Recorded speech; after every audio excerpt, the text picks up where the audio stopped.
Asherem Israël, bienvenue au peuple d'Israël qui aime faire les mitzvot. Dans les années 60, ici à Yerushalayim, est décédé un père de famille, laissant une famille nombreuse, une veuve et beaucoup d'orphelins. Le fils aîné s'appelle Yosef, il avait 20 ans, était à la yeshiva, et étant donné que son père est décédé, il a dû quitter la yeshiva et sortir reprendre l'affaire de son père. Au Hachem, il y a eu beaucoup de chesed, les gens ont beaucoup aidé cette famille. Déjà pendant les 7 jours de deuil, il descend dans la cave, il voit la cave remplie de denrées pour quelques mois. Jusqu'aujourd'hui, il ne sait pas qui est le généreux donateur qui a fait ce grand cadeau. Et c'est normal, le père de famille part, comment ils vont survivre, la veuve, les enfants, etc. Ils ont besoin d'aide. Le fils Yosef reprend l'affaire de son père, mais évidemment, il n'est pas aussi bon que son père, et les anciens clients commencent à partir, les concurrents en profitent évidemment pour essayer de ramasser quelques clients du défunt, etc. Et bon, un jour, vient un certain monsieur Hans, va voir Yosef à la synagogue, et lui dit, écoute, tiens, prends une enveloppe, je sais que c'est un peu dur pour vous, il y a $2000 dedans, c'est pour vous. Je dis, non, je ne vais pas prendre l'aumône, je vais prendre la tzedaka, je travaille, je ne vais pas prendre cette tzedaka. Non, ce n'est pas tzedaka.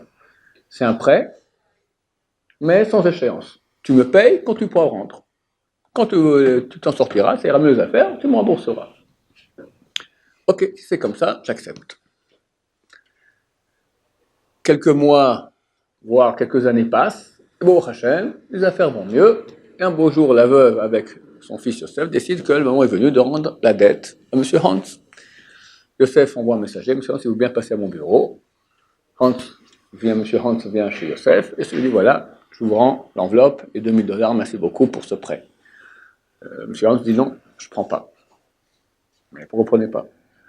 C'est pour toi, c'est pas pour moi. Mais c'est pas ok. Moi, j'ai pris à condition que c'était pas un don, je vais prendre l'aumône, c'était un prêt, donc je vous rends votre argent que vous m'avez prêté.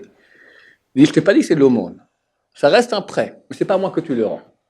Je t'explique une histoire, comprends. Il y a quelques années, j'ai des problèmes d'argent.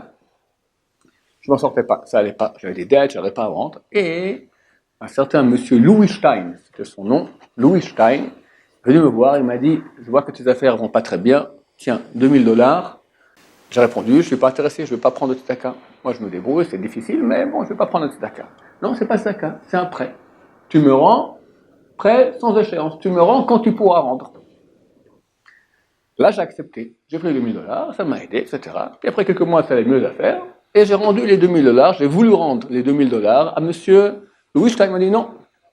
Mais comment non? Il m'avait dit que c'était un prêt, c'est pas un don. C'est un prêt. C'est pas moi qu'il faut rendre.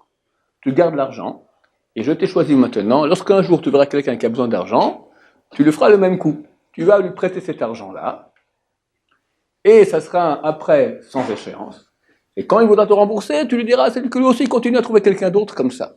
Et jusqu'à aujourd'hui, ces $2000 continuent comme ça à être prêtés sans échéance, de personne en personne. Comment ce Louis Stein, je sais pas, c'est le premier de la série, d'accord, qui a eu cette idée juteuse. Comment faire un chesed qui continue jusqu'à Biat Mashiach Bezrat Hashem. Baruch Adonai, l'olam, amen, amen.